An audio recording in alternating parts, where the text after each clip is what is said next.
नमस्कार दोस्तों, आज की इस वीडियो में हम बात करेंगे रिवर्स चार्ज मैकेनिज्म को लेकर कि आरसीएम के अंदर आपको जो है अपनी जो आउटवर्ड सप्लाई है या फिर इनवर्ड सप्लाई है वो कैसे आपको जीएसटीआर 1 जीएसटीआर 3B के तहत रिपोर्ट करनी है। और रिसेंटली एक नया लेजर जो है वो इंट्रोड्यूस किया गया है regarding reverse charge mechanism liability. तो उस लेजर को भी हम समझेंगे किस तरह वो लेजर जो है वर्कआउट करेगा, क्या पर्पज है, उसको जो जीएसटी पोर्टल पर इनेबल क्यों किया गया है, वो सभी बातें हम यहाँ पर डिटेल में डिस्कस करेंगे। तो अगर हम बात करें रिवर्स चार्ज मैकेनिज्म की, तो जैसा कि आप सबको पता है कि बेसिकली रिवर्स चार्ज मैकेनिज्म के तहत जो रेसिपिएंट है उसे टैक्स पे करना है। फॉर एग्जांपल एक सप्लायर है, सप्लायर ने कोई भी सप्लाई दी बायर को या फिर रेसिपिएंट को, और यहां पर जो टैक्स लायबिलिटी है वो सप्लायर पर नहीं रखी गई है, जो बायर है जो रेसिपिएंट है वो टैक्स पे करेगा। तो अब बात आती है एज ए सप्लायर, जो सप्लायर जो आउटवर्ड सप्लाई दे रहा है, चाहे वो गुड्स की सप्लाई है या फिर सर्विसेज की सप्लाई, जिन पर रिवर्स चार्ज मैकेनिज्म अट्रैक्ट होता है, वो कैसे उस सप्लाई को अपनी जीएसटी रिटर्न्स के अंदर जो है रिपोर्ट करेगा। और अगर हम बात करें from the prospective of buyer recipient, वो किस तरह से जो है रिवर्स चार्ज मैकेनिज्म के तहत जो उसकी लायबिलिटी है जीएसटी पे करने की, वो उसकी जो रिपोर्टिंग है अपनी जीएसटी रिटर्न्स में कैसे करेगा। तो ये हम यहाँ पर डिस्कस करने वाले हैं, और उसके बाद हम डिस्कस करेंगे जो नया लेजर इंट्रोड्यूस किया गया है रिगार्डिंग रिवर्स चार्ज मैकेनिज्म, वो जो है किस लिए यहाँ पर इनेबल किया गया है और किस तरह से वो जो है काम करेगा जीएसटी पोर्टल पर। तो सबसे पहले हम यहां पर बात करते हैं from the prospective of the seller. अगर सेलर कोई भी आउटवर्ड सप्लाई दे रहा है जिस पर रिवर्स चार्ज मैकेनिज्म एप्लीकेबल हो जाता है, तो इसका मतलब है सप्लायर अब टैक्स कलेक्ट नहीं करेगा, पे नहीं करेगा, जो रेसिपिएंट है जो बायर है वो टैक्स पे करेगा। तो सप्लायर जो है बेसिकली यहां पर क्या करेगा, जब भी वो अपनी जीएसटीआर 1 जब फाइल करता है तो जीएसटीआर 1 के तहत वो जो सप्लाई रिपोर्ट करेगा, तो यहां पर रिटर्न्स के तहत रिटर्न्स टैब के अंदर जब वो जीएसटीआर 1 को सेलेक्ट करेगा, तो जीएसटीआर 1 के अंदर बेसिकली आप सबको पता है जो भी आउटवर्ड सप्लाई है वो रिपोर्ट की जाती है। बहुत सारी टेबल्स वहां पर दी गई है कि किस टेबल्स में आपको जो है कौन कौन सी सप्लाई जो है आपको रिपोर्ट करनी है, कहां पर आपको B2B सप्लाई रिपोर्ट करनी है, कहां पर आपको जो है B2C सप्लाई रिपोर्ट करनी है, कहां पर आपको डेबिट नोट, क्रेडिट नोट, ये जो सप्लाईज आपको रिपोर्ट करनी है वो आपको बेसिकली जीएसटीआर 1 के अंदर जो है अलग अलग टेबल्स दी गई है। तो जीएसटीआर 1 जब आप फाइल करते हैं तो यहां पर जो टेबल आपको दी गई है, तो basically table regarding B2B supply जब आप फिल करते हैं, तो यहां पर कोई भी सप्लाई, कोई भी ट्रांजैक्शन रिगार्डिंग आउटवर्ड सप्लाई जब आप यहां पर रिपोर्ट करते हैं, तो B2B सप्लाई के रिगार्डिंग जो भी आप बिल यहां पर ऐड करते हैं, चाहे वो अकाउंटिंग सॉफ्टवेयर के जरिए आप यहां पर अपलोड करते हैं या फिर मैन्युअली आप यहां पर अपलोड करते हैं, तो कोई भी बिल के अंदर जब आप देखेंगे, उस बिल को जब आप एंटर करते हैं, तो यहां पर एक ऑप्शन आपको दिया जाता है supply attracting reverse charge. As a supplier अगर आप under reverse charge mechanism supply दे रहे हैं जिस पर रेसिपिएंट को टैक्स पे करना है, तो आपको इस ऑप्शन को यहां पर इनेबल करना होगा। जब भी आप कोई ऐसी सप्लाई देंगे जो आरसीएम के तहत जो है कवर होती है, जिस पर रेसिपिएंट को टैक्स पे करना है, तो आपको इस ऑप्शन को यहां पर इनेबल करना होगा। और उसके बाद क्या होगा, उसके बाद ऑन दैट बेसिस जो रेसिपिएंट है, जो बायर है, उस बायर का जो भी जीएसटीआर 2B जनरेट होगा, उस जीएसटीआर 2B के अंदर ये जो सप्लाई जो सप्लायर ने रिपोर्ट की है वो अंडर रिवर्स चार्ज मैकेनिज्म जो है वहां पर दिखाई देगी, और जो बायर है, जो रेसिपिएंट है, वो टैक्स पे करेगा। और बायर और रेसिपिएंट का जो जीएसटीआर 2B होगा, उसके बेसिस पर जो बायर या रेसिपिएंट जब अपनी जीएसटीआर 3B फाइल करेगा,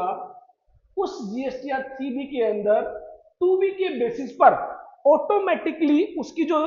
आरसीएम के तहत लायबिलिटी होगी वो रिपोर्ट की जाएगी। इसका मतलब ये जो मैकेनिज्म कुछ इस तरह से काम करेगा, सप्लायर पहले जीएसटीआर 1 के अंदर उसको as a supply attract reverse charge report करेगा। उस जीएसटीआर 1 के बेसिस पर जो सप्लायर ने फाइल की, जो रेसिपिएंट है, जो बायर है, उसकी जीएसटीआर 2B के अंदर जहां पर वो अपना इनपुट टैक्स क्रेडिट जो है देखता है कि किस किस सप्लायर ने कौन कौन सी सप्लाई उसके रिगार्डिंग रिपोर्ट की है, तो वहां पर उसको वो supply under reverse charge mechanism दिखाई देगी। और इस 2B के बेसिस पर जो बायर होगा, जो रेसिपिएंट होगा, उसकी जीएसटीआर 3B के अंदर ये जो लायबिलिटी है under reverse charge in table number 3 के अंदर दिखाई देगी। वो टेबल भी मैं आपको दिखाऊंगा जहां पर वो जो आपको आरसीएम के तहत लायबिलिटी दिखाई देगी। तो बायर क्या करेगा, इस टेबल 3 के बेसिस पर जो उसकी आरसीएम लायबिलिटी है उसको पे करेगा। अब हो सकता है कुछ सप्लायर ने सप्लाईज को सही से रिपोर्ट ना किया हो, तो ऐसे में जो बायर है, जो रेसिपिएंट है, उसको देखना चाहिए कि कौन कौन सी सप्लाई उसकी 2B के अंदर रिफ्लेक्ट हो रही है और कौन सी ऐसी सप्लाई है जो रिवर्स चार्ज में तो आती है लेकिन 2B में रिफ्लेक्ट नहीं हो रही है। तो ऐसे में उसे क्या करना होगा, उन रिवर्स चार्ज सप्लाईज पर जो है टैक्स पे करना होगा, भले ही वो 2B के अंदर नहीं आ रही है। तो ये मत समझिए कि जो सप्लाई 2B के अंदर as a reverse charge mechanism में कवर होगी उसी पर टैक्स पे करना है। जो आपकी एक्चुअल सप्लाईज है, हो सकता है किसी सप्लायर ने उसको अच्छे से रिपोर्ट ना किया हो सकता है किसी सप्लायर ने उसको रिपोर्ट ही ना किया हो। तो ये जो है बेसिकली आपको चेक करना है कि आपकी जो रिवर्स चार्ज मैकेनिज्म में जो सप्लाई है जिस पर as a buyer, as a recipient आपको टैक्स पे करना है, वो अगर 2B में आ रही है तो बहुत अच्छी बात है। उससे ये होगा कि आपकी 3B के अंदर वो सप्लाई जो है ऑटोमेटिकली रिपोर्ट होगी। लेकिन अगर 2B के अंदर वो नहीं आ रही है तो आपको मैन्युअली जीएसटीआर 3B के अंदर उसको टेबल 3 में एंटर करना होगा और फिर उसको पे करना होगा। अब ये तो हमने बात की थी सप्लायर के प्रोस्पेक्टिव से, जब वो जीएसटीआर 1 फाइल करेगा तो उसको जो है यहां पर ये ऑप्शन जो है सेलेक्ट करना है। चलो, अब सप्लायर ने अपनी जीएसटीआर 1 फाइल कर दी और यहां पर ये जो ऑप्शन था वो उसने इनेबल कर दिया था, तो इसका मतलब अंडर रिवर्स चार्ज मैकेनिज्म जो है अब रेसिपिएंट को टैक्स पे करना है। अब क्या होगा, जब वो जीएसटीआर 1 फाइल कर लेता है उसके बाद नेक्स्ट जो सप्लायर का काम है वो है जीएसटीआर 3B फाइल करना। अब जीएसटीआर 3B जब वो फाइल करेगा तो यहां पर बेसिकली क्या होगा, जो रिवर्स चार्ज मैकेनिज्म के तहत उसने सप्लाई रिपोर्ट की है, अब वो जीएसटीआर 3B की जो आउटवर्ड सप्लाई है उसके तहत जो है वो यहां पर रिपोर्ट की जाएगी। तो यहां पर जो है जब वो जीएसटीआर 3B फाइल करता है तो जीएसटीआर 3B के अंदर आप सबको पता है कि जीएसटीआर 1 के बेसिस पर जो आउटवर्ड सप्लाई है वो यहां पर जो है आ जाती है। तो यहां पर जो आपकी जीएसटीआर 1A आपने फाइल की है उसके बेसिस पर जो आउटवर्ड सप्लाई है वो आपकी यहां पर रिफ्लेक्ट होती है। तो इसके अंदर जो आपका ये टेबल 3.1 है, इस टेबल के अंदर जब आप जाते हैं तो बेसिकली यहां पर ये जो आउटवर्ड सप्लाई है on the basis of GSTR 1, आपकी जो एज ए सप्लायर आपने अंडर रिवर्स चार्ज मैकेनिज्म जो सप्लाई दी है वो आपकी यहां पर इस कॉलम के अंदर ऑटो पॉपुलेट की जाती है। अब कुछ लोगों का सवाल ये होगा कि सर इसको तो जो है यहां पर नील रेटेड और एग्जम्प्टेड में आना चाहिए, क्योंकि under reverse charge mechanism supplier की तो कोई लायबिलिटी ही नहीं है टैक्स पे करने की। लेकिन बाय डिफॉल्ट जब जीएसटीआर 1 फाइल होने के बाद जब आप जीएसटीआर 3B फाइल करेंगे तो वो सप्लाई यहां पर रिफ्लेक्ट होती है, हालांकि उसका जो यहां पर कोई टैक्स इंप्लीकेशन आपको देखने को नहीं मिलेगा। तो सप्लायर मान लीजिए दोनों ही सप्लाई प्रोवाइड करता है, लेट से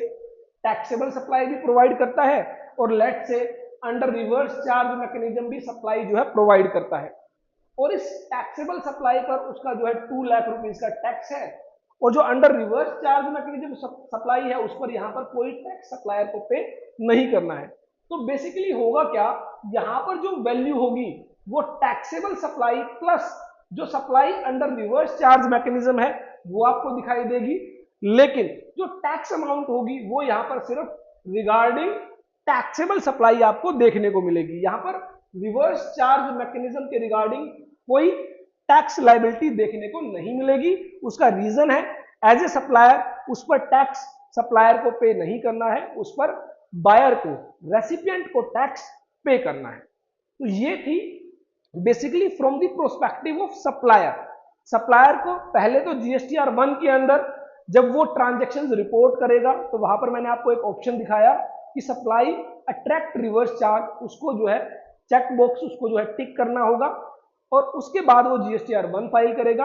और सेकेंडली जब वो जीएसटीआर 3 भी फाइल करेगा तो उसके अंदर यहां पर वो वैल्यू जो है ऑटो पॉपुलेट होगी और उसका कोई टैक्स इंप्लीकेशन यहां पर नहीं लिया जाएगा।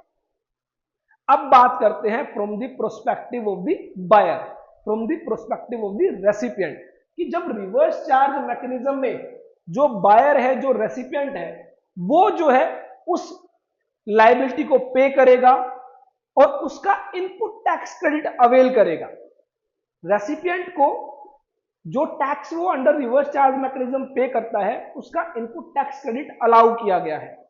तो as a recipient, as a buyer, जब भी मैं टैक्स पे करूंगा अंडर रिवर्स चार्ज मैकेनिज्म उसका मैं क्रेडिट ले लूंगा। तो यहां पर सप्लायर के प्रोस्पेक्टिव से हम ऑलरेडी यहां पर बात कर चुके हैं। तो सप्लायर को यहां पर सप्लायर ने यहां पर सप्लाईज को रिपोर्ट किया। अब हम बात कर रहे हैं रेसिपिएंट की, बायर की। अब बायर के प्रोस्पेक्टिव से जीएसटीआर 1 के अंदर उसको कुछ भी नहीं करना, क्योंकि जीएसटीआर 1 के अंदर आउटवर्ड सप्लाईज को रिपोर्ट किया जाता है और यहां पर as a recipient, as a buyer मेरे लिए वो एक इनवर्ड सप्लाई है। तो इसका मतलब जीएसटीआर 1 के अंदर बायर की तरफ से कोई रिपोर्टिंग नहीं होगी जो उसने सप्लाई रिसीव की है। सेकेंडली अब बात आती है जीएसटीआर 3B की। जीएसटीआर 3B के अंदर सप्लायर को, सॉरी, बायर को दो काम यहां पर करने हैं। पहला, एक तो उसे टैक्स पे करना है अंडर रिवर्स चार्ज मैकेनिज्म और सेकंड उसका आईटीसी, इनपुट टैक्स क्रेडिट, उसको अवेल करना है। तो यहां पर बायर जो है, अब हम बात कर रहे हैं बायर की, तो बायर यहां पर inward supplies liable to reverse charge के तहत उसको रिपोर्ट करेगा। फॉर एग्जांपल बायर ने 1 लाख रुपीज की सप्लाई यहां पर रिसीव की थी सप्लायर से, तो 1 लाख रुपए वो यहां पर रिपोर्ट करेगा और मान लेते हैं उस पर 5% का जो है अंडर रिवर्स चार्ज मैकेनिज्म उसे टैक्स पे करना है और यहां पर आईजीएसटी मान लेते हैं उसको पे करना है, तो 5,000 रुपए वो क्या करेंगे, यहां पर टैक्स पे करेंगे। अब मैंने आपको बताया था ये जो फिगर है ये आपकी जीएसटीआर 2B से ऑटो पॉपुलेट होगी और जब आप इसको अपनी बुक्स ऑफ अकाउंट से चेक करेंगे, अगर आपकी बुक्स ऑफ अकाउंट्स के अकॉर्डिंग इतनी ही लायबिलिटी है तो इसका मतलब जीएसटीआर 2B के अंदर आपकी जो रिवर्स चार्ज मैकेनिज्म की सप्लाई है वो सही से रिपोर्ट की गई है। और अगर मान लीजिए 2B के अंदर ये सप्लाई यहां पर नहीं आ रही है तो इसका मतलब ये नहीं है कि आपकी आरसीएम के तहत कोई लायबिलिटी नहीं बनती। ऐसे में आपको मैन्युअली यहां पर अमाउंट एंटर करनी होगी in the taxable value and in the tax column और यहां पर जो है आपको अपनी जो लायबिलिटी है अंडर रिवर्स चार्ज मैकेनिज्म वो जो है यहां पर इसको जो है रिकॉर्ड करना होगा और पे करना होगा। और ये जो लायबिलिटी होती है ये आप हमेशा जो है बैंक के जरिए ही पे कर सकते हैं। इट मींस इसके लिए आप जो है आईटीसी का यूज नहीं कर सकते। तो ये आपको ध्यान रखना है। टेबल 3 के अंदर आप अपनी आउटपुट लायबिलिटी को रिपोर्ट करते हैं तो ये भी आपकी एक लायबिलिटी है जिसको आपको पे करना है, लेकिन इसकी पेमेंट के लिए आप जो है आईटीसी यूज नहीं कर सकते। As a recipient, as a buyer, अगर मेरे पास इनपुट टैक्स क्रेडिट है तो भी मैं यूज नहीं कर पाऊंगा। इसकी पेमेंट मुझे हमेशा कैश लेजर के जरिए करनी होगी। इट मींस बैंक अकाउंट के जरिए जनरली करनी होगी। अब यहां पर तो चलो हमने इसको रिपोर्ट कर दिया, अपनी लायबिलिटी को रिकॉर्ड कर लिया और इसको हम जब जीएसटी रिटर्न फाइल करेंगे तब पे कर देंगे। अब बात आती है कि ये जो मैं टैक्स पे करूंगा अंडर रिवर्स चार्ज मैकेनिज्म, इसका मैं आईटीसी भी अवेल करूंगा क्योंकि मेरे लिए क्या है, ये एक इनवर्ड सप्लाई, इस सप्लाई को मैंने रिसीव किया है। फर्क सिर्फ इतना है, यहां पर मैंने जो टैक्स पे किया है वो अंडर रिवर्स चार्ज किया है, मैंने सप्लायर को टैक्स पे नहीं किया, मैंने डायरेक्ट गवर्नमेंट को टैक्स पे किया है। तो जब मैं सप्लायर को टैक्स पे करता हूं तो उसका मुझे आईटीसी अलाउ किया जाता है, तो सेम वे में जब मैं गवर्नमेंट को डायरेक्ट टैक्स पे करूंगा तो उसका भी आईटीसी मुझे अलाउ किया जाएगा। तो अब होगा क्या, जब आप इस लायबिलिटी को रिकॉर्ड कर लेते हैं और इसकी जब आप पेमेंट करते हैं तो सेम वे में जो आपकी टेबल नंबर यहां पर 4 है, जो टेबल नंबर 4 एलिजिबल आईटीसी, जहां पर आप अपना इनपुट टैक्स क्रेडिट अवेल करते हैं, तो यहां पर जो है अगेन आपको inward supplies liable to reverse charge, ये जो है आपको ऑप्शन दिया गया है आईटीसी अवेल करने के लिए। तो ध्यान रखें, टेबल नंबर 3 के अंदर आपको टैक्स पे करना है, यहां पर आपको टैक्स पे करना है, और टेबल नंबर 4 के अंदर उस टैक्स पेमेंट का आईटीसी आपको यहां पर अवेल करना है। तो ये आपको ध्यान रखना है कि टेबल नंबर 3 के अंदर आप अपनी रिवर्स चार्ज मैकेनिज्म लायबिलिटी को जो है रिकॉर्ड करते हैं, उसको आप पे करते हैं, और यहां पर आप उसका आईटीसी अवेल करते हैं। तो अगेन यहां पर जो आपने 1 लाख रुपए की सप्लाई रिपोर्ट की थी, उस सप्लाई को जो है आप यहां पर आईजीएसटी हेड में आपको 5,000 रुपए यहां पर जो है आपको आईटीसी अवेल करना है। तो ये बेसिकली जो है from the prospective of buyer, from the prospective of recipient, ये जो है मैकेनिज्म है रिगार्डिंग रिवर्स चार्ज, जो आपको अपनी जीएसटी रिटर्न्स के अंदर जो है रिपोर्ट करना होता है। तो अगेन मैंने 2 साइड आपको बताई हैं, एक सप्लायर साइड, सप्लायर जब भी आउटवर्ड सप्लाई देगा अंडर रिवर्स चार्ज तो वो जीएसटीआर 1 में रिपोर्ट करेगा as a supply attracting reverse charge. Secondly वो जीएसटीआर 3B के अंदर जहां उसकी आउटवर्ड सप्लाई है विद टैक्सेबल सप्लाई के साथ जो है वो रिपोर्ट की जाएगी, हालांकि उस पर कोई टैक्स लायबिलिटी रिकॉर्ड नहीं की जाएगी क्योंकि सप्लायर की कोई लायबिलिटी नहीं है उस रिवर्स चार्ज मैकेनिज्म सप्लाई पर टैक्स पे करने की। सेकेंडली हमने बात की from the prospective of recipient, from the prospective of buyer, buyer के प्रोस्पेक्टिव से रिवर्स चार्ज मैकेनिज्म सप्लाई आपने रिसीव की है, तो ऐसे में आपको जीएसटीआर 1 के अंदर कोई रिपोर्टिंग नहीं करनी है, आपको जीएसटीआर 3B के अंदर उस रिवर्स चार्ज मैकेनिज्म पर अपनी जो लायबिलिटी है उसको रिकॉर्ड करना है और पे करना है। तो यहां पर जीएसटीआर 2B आपकी हेल्प करता है, जीएसटीआर 2B के बेसिस पर वो जो लायबिलिटी है वो आपके टेबल नंबर 3 के अंदर जो है रिकॉर्ड कर ली जाती है इन जीएसटीआर 3B। लेकिन मैंने आपको बताया अगर 2B के अंदर अगर आपकी रिवर्स चार्ज मैकेनिज्म के जो सप्लाई है वो सही से रिपोर्ट नहीं हो रही है तो मैन्युअली भी आप वहां पर अमाउंट एंटर कर सकते हैं, जो भी आपकी सप्लाई वैल्यू है, जो भी आपकी टैक्स अमाउंट है। तो ये तो थी लायबिलिटी। उसके बाद टेबल 4 के अंदर आपको क्या करना है, टेबल नंबर 4 के अंदर उस आरसीएम जो आपने टैक्स पे किया है रिवर्स चार्ज मैकेनिज्म में उसका आपको आईटीसी अवेल करना है। तो अगेन यहां पर जो है इस कॉलम के तहत जो भी आपने आईजीएसटी, सीजीएसटी, एसजीएसटी पे किया है उसका आप क्रेडिट ले लेंगे। तो ये तो थी बात रिवर्स चार्ज मैकेनिज्म में कैसे सप्लाईज को रिपोर्ट किया जाता है from the prospective of supplier, from the prospective of buyer. अब हम बात करते हैं कि जो नया लेजर यहां पर इनेबल किया गया, मैं एक लेजर आपको यहां पर दिखाता हूं कि जब आप सर्विसेज टैब के अंदर रिटर्न्स के अंदर यहां पर आप जाते हैं, सर्विसेज टैब्स के अंदर आप यहां पर जब लेजर्स के अंदर जाते हैं तो यहां पर एक नया आपको आरसीएम लायबिलिटी आईटीसी स्टेटमेंट आपको यहां पर देखने को मिलेगा। अब ये बेसिकली क्या है,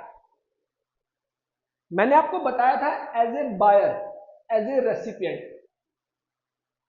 मुझे टेबल 3 के अंदर जो कि मैं बात कर रहा हूं जीएसटीआर 3B की, यहां पर अपनी जो आरसीएम के तहत टैक्स लायबिलिटी है वो क्या करनी होती है, रिपोर्ट करनी होती है और पे करनी होती है। और सेकेंडली फिर मैं क्या करता हूं, टेबल नंबर 4 के अंदर वो जो टैक्स मैंने पे किया उसका आईटीसी मैं अवेल करता हूं। तो ये जो लेजर है, ये जो आईटीसी स्टेटमेंट है, ये इन दोनों को ही मिलाकर बनाई गई है कि आपने टैक्स कितना पे किया है और आपने आईटीसी कितना अवेल किया है। फॉर एग्जाम्पल मैंने 1 लाख रुपीज पर 5,000 रुपीज का टैक्स पे किया, लेकिन मैंने जो क्रेडिट अवेल किया वो 3000 रुपीज का किया। तो ये जो लेजर है, ये जो स्टेटमेंट है, ये आपको बताएगा कि अभी 2000 रुपए का आईटीसी ऐसा है जो आपने अंडर रिवर्स चार्ज पे तो कर दिया है, लेकिन उसको आपने अभी अवेल नहीं किया है। इसके अलावा एक और यहां पर सिचुएशन हो सकती है कि मैंने टैक्स पे किया 5000 रुपीज का, लेकिन मैंने क्रेडिट ले लिया 7-8,000 रुपीज का। तो इसका मतलब मैंने जो क्रेडिट लिया वो एक्सेस अवेल कर लिया 3000 रुपीज का। तो अगेन ये आपको आरसीएम लायबिलिटी आईटीसी स्टेटमेंट के अंदर बताया जाएगा, दिखाया जाएगा। तो यहां पर जब आप आरसीएम लायबिलिटी आईटीसी स्टेटमेंट पर क्लिक करेंगे तो यहां पर जो है आपको दो ऑप्शन दिए गए हैं, RCM liability ITC statement and second is report RCM ITC opening balance. तो ये भी मैं आपको बताऊंगा क्या है। उससे पहले हम एक बार यहां पर आरसीएम लायबिलिटी आईटीसी स्टेटमेंट को देख लेते हैं। ये कुछ नहीं है, सिंपली जैसे अभी तक आपका क्रेडिट लेजर, जैसे आप देखते थे क्रेडिट लेजर में क्या था, कितना आईटीसी आपने जीएसटीआर 3B के जरिए अवेल किया और कितना आपने अपनी आउटपुट लायबिलिटी के अगेंस्ट उसको एडजस्ट कर लिया और कितना आपका आईटीसी जीएसटी पोर्टल पर अवेलेबल है। सेम वे में ये आपका जो है आरसीएम लायबिलिटी आईटीसी स्टेटमेंट है। ये वही बात आपको बताएगा regarding to reverse charge mechanism, कि रिवर्स चार्ज मैकेनिज्म में कितना आपने टैक्स पे किया और उसमें से कितना आपने आईटीसी अवेल कर लिया, कितना आपका बैलेंस अवेलेबल है, या फिर अगर आपने एक्सेस क्लेम कर लिया है तो कितना आपने एक्सेस अवेल किया है, क्लेम किया है। तो यहाँ पर जो भी पीरियड, टाइम पीरियड यहाँ पर आप जो है एंटर करेंगे उसके बेसिस पर यहाँ पर जो है आपको दिखाई देगा। हालांकि अभी जो है रिसेंटली इसको यहाँ पर अपडेट किया गया है।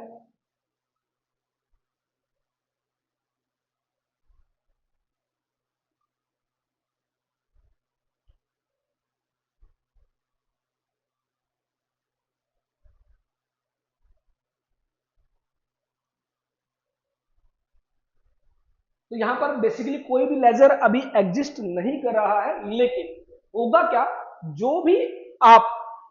जो टैक्स पे करेंगे अंडर रिवर्स चार्ज, जो भी टैक्स आप पे करेंगे अंडर रिवर्स चार्ज मैकेनिज्म, वो आपको यहां पर दिखाई देगा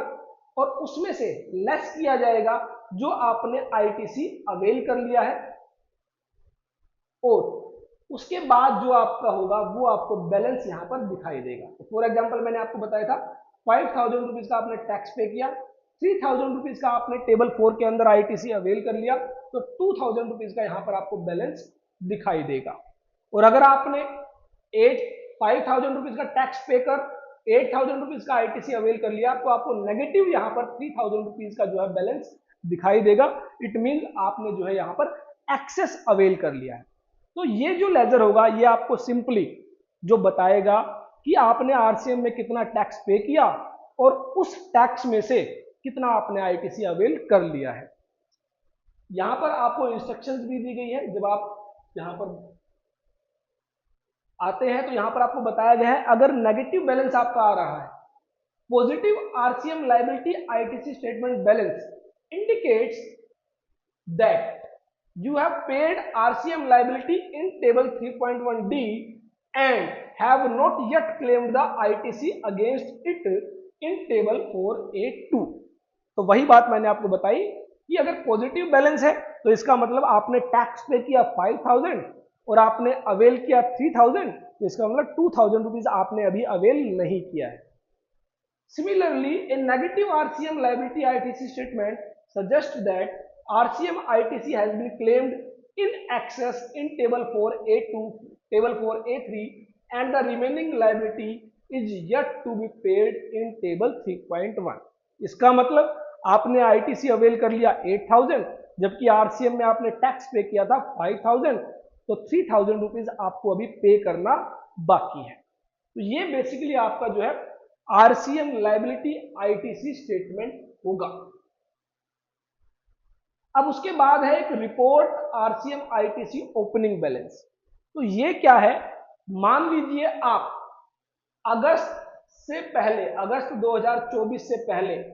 आरसीएम के तहत कोई टैक्स पे कर चुके थे, लेकिन उसका आईटीसी आपने अभी तक अवेल नहीं किया था, आपने टैक्स पे कर दिया लेकिन आपने उसका आईटीसी अवेल नहीं किया, तो आप क्या करेंगे, उस आईटीसी को लेटर ऑन अवेल करेंगे। अब अगर लेटर ऑन आप अवेल करेंगे तो वो क्या करेगा, यहां पर एक नेगेटिव आरसीएम लायबिलिटी क्रिएट कर देगा। तो उसके लिए आपको क्या करना होगा, यहां पर report RCM ITC opening balance में जाना होगा और यहां पर जो भी आपका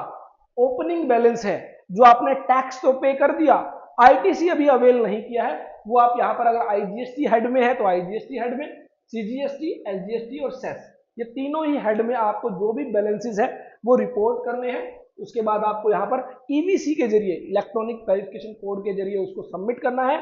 और उसके बाद वो जो बैलेंस होगा वो आपका जो है यहां पर आपके आरसीएम आईटीसी स्टेटमेंट के अंदर आपको दिखाई देगा। और जब भी आप उसमें से फिर अवेल करेंगे तो उसके बाद कोई नेगेटिव बैलेंस आपको रिपोर्टिंग नहीं होगी। लेकिन अगर मान लीजिए आपने पहले कोई टैक्स पे कर दिया था और उसका आईटीसी आपने अवेल नहीं किया था, अगस्त ऑनवर्ड्स आप उसको अवेल करेंगे तो यहां पर एक नेगेटिव बैलेंस आपको दिखाई देगा।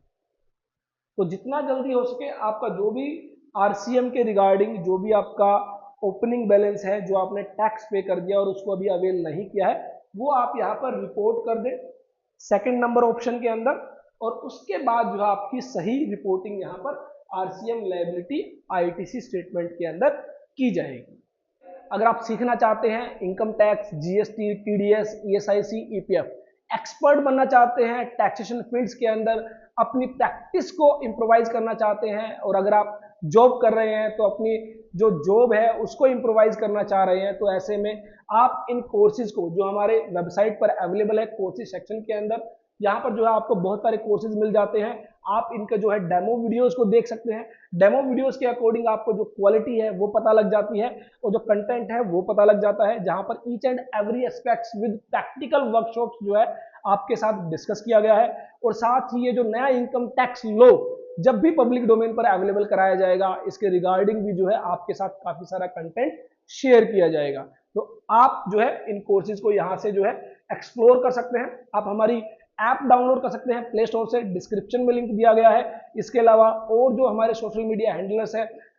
इसके अलावा और जो हमारे सोशल मीडिया प्लेटफॉर्म्स हैं उनको आप ज्वाइन कर सकते हैं for daily tax updates. WhatsApp channel पर डेली आपके साथ टैक्स न्यूज को शेयर किया जाता है। डेली न्यू फाइल जो है आपकी वो टेलीग्राम चैनल पर आपके साथ शेयर की जाती है। फॉर एग्जांपल अगर आपको जो है टैक्स ऑफिसर्स के साथ कोई कोरस्पोंडेंस करना है, किसी तरह के नोटिस का कोई रिप्लाई आपको देना है, तो बहुत सारे drafts regarding tax notice, GST notice जो है आपको हमारे टेलीग्राम चैनल पर मिल जाते हैं। इसके अलावा आप हमारे फेसबुक पेज, इंस्टाग्राम पेज को ज्वाइन कर सकते हैं, ट्विटर हैंडल को जो है आप सब्सक्राइब कर सकते हैं, लिंक्डइन पर आप हमारे साथ कनेक्ट रह सकते हैं। तो फिर मिलेंगे एक नई वीडियो के साथ। देखते रहिए, लाइक करते रहिए हमारे YouTube channel all about taxes को।